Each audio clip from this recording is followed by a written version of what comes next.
Здравейте хора, днес ще ви покажа как да си направите кафе за тинейджъри и ако си поръчвате Nintendo Switch OLED, какво ще ви дадат и за какво се използва.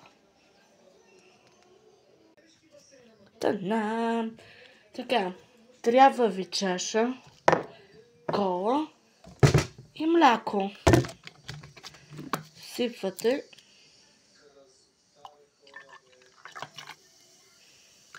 още малко. Ето ще ви покажа, толкова сипвате.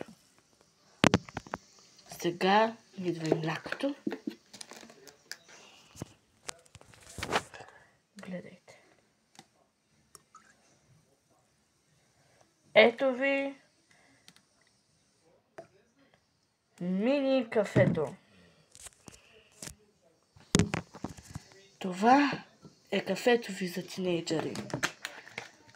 Както се налага, трябва да го опитам.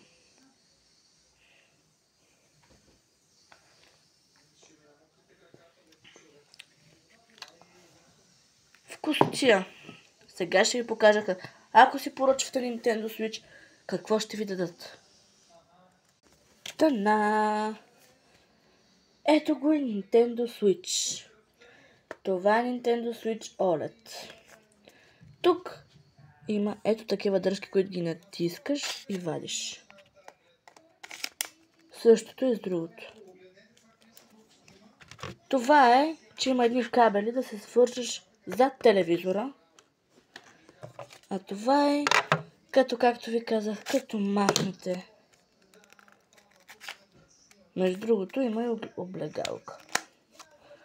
Да ги сложите ето тук. И да ви стане. Само където не мога да го сложа.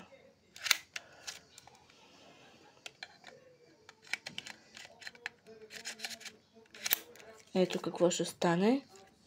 Или на телевизора, или това. Ето тук се отваря. Го слагате някъде и играете. Мисията ни е да достигнем 100 абоната. Моля ви да достигнем 100 абоната. И до тогава аз ще се трудя естествено, а от вас само ви пожелавам коментари, лайк и абонат с камбанката естествено, за да чувате известията. Защото YouTube тези известия не ги дава. И до нови срещи!